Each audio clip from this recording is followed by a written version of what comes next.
Hello and welcome to Regrowtech India. I'm your host, Durre Nayab, bringing to you yet another episode on the Java Beginner Interview Series. Now, we are on to while loops, and we said we are going loads and loads of questions using the while loop. So, here's another question on your screen now.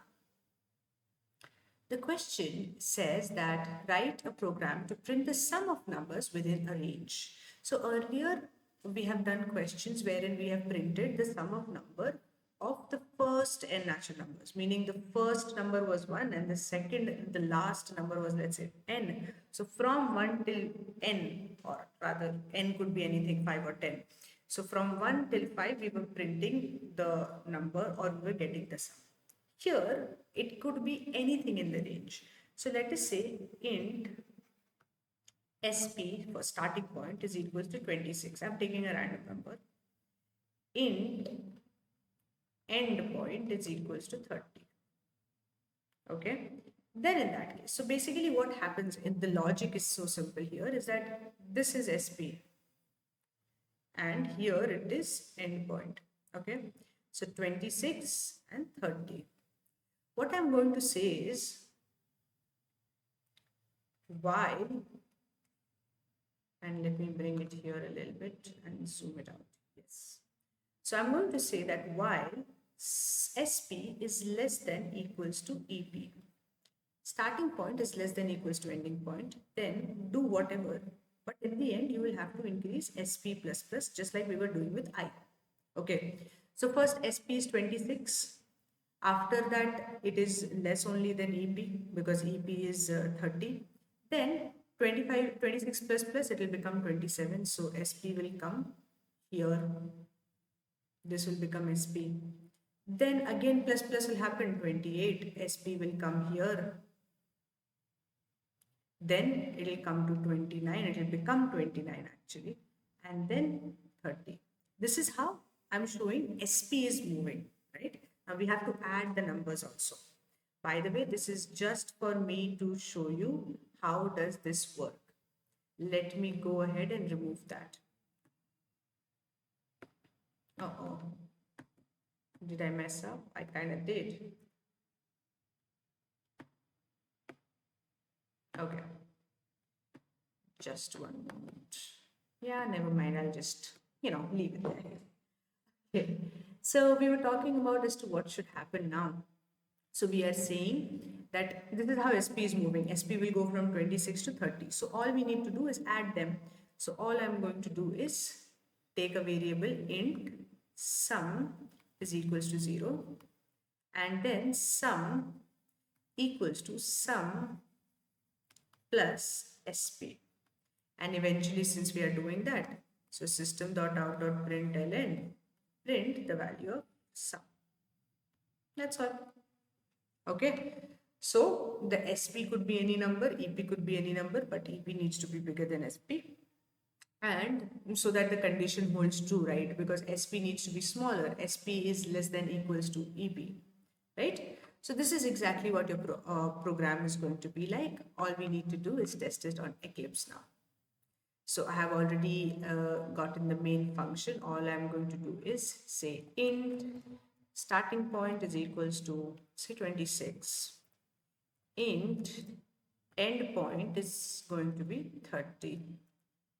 Uh, int sum is going to be 0 and while starting point is less than equals to end point EP, then in that case I should get the sum.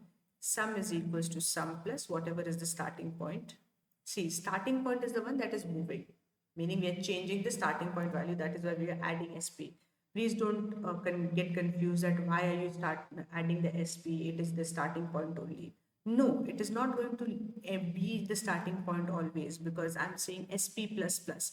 This SP value will change. First it is 26, then it will become 27, then it will become 28, then it will become 29, then it will become 30, and at 30 it will stop.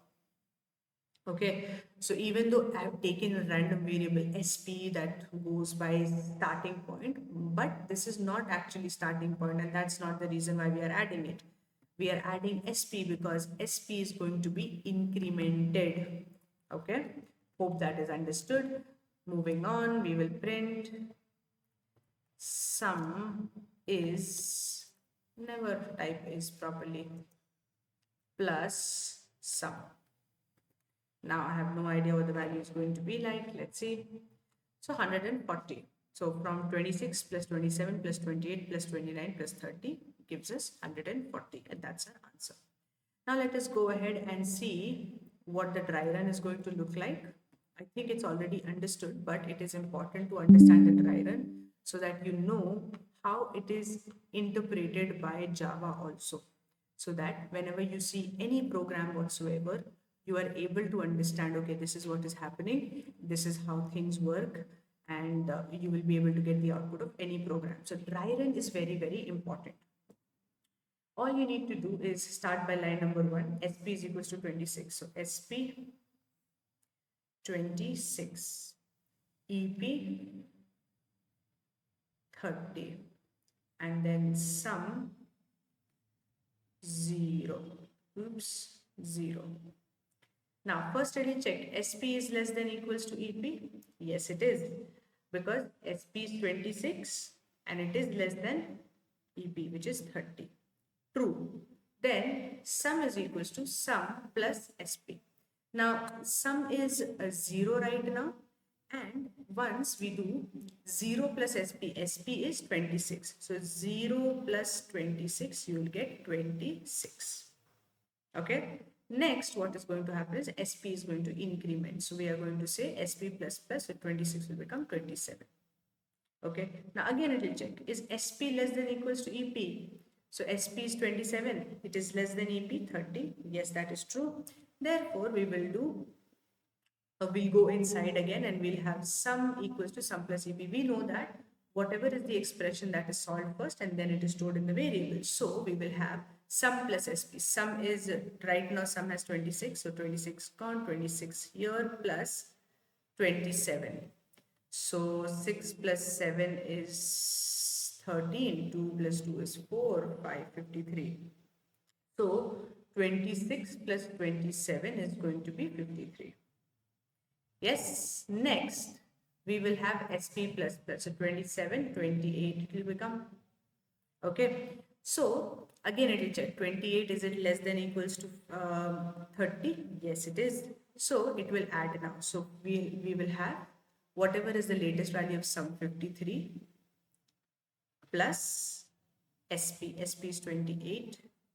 Now previous value will be gone, is equals to plus 28 should give you 8, 9, 10, 11, 5, 6, 7, 81.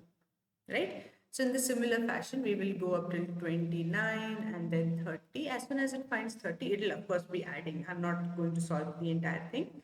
So at 30, again it will check, is 30 less than equals to EP? Yes, it is equal. Again it will go back and it will add 30 also. After that, the 30 will become 31. At that point, the condition will become false. So it will come out of the loop and it will print system.out.println sum is sum. And that's how, my friends, this program is done. I hope it is understood. If you have any doubts, please go through the video again. If you still have doubts, you can put them on the comments. If you want me to take up any more questions from the while loops, you can always post them here on the comments. Other than that, if you like the video, hit that like button and subscribe. Have a great day ahead.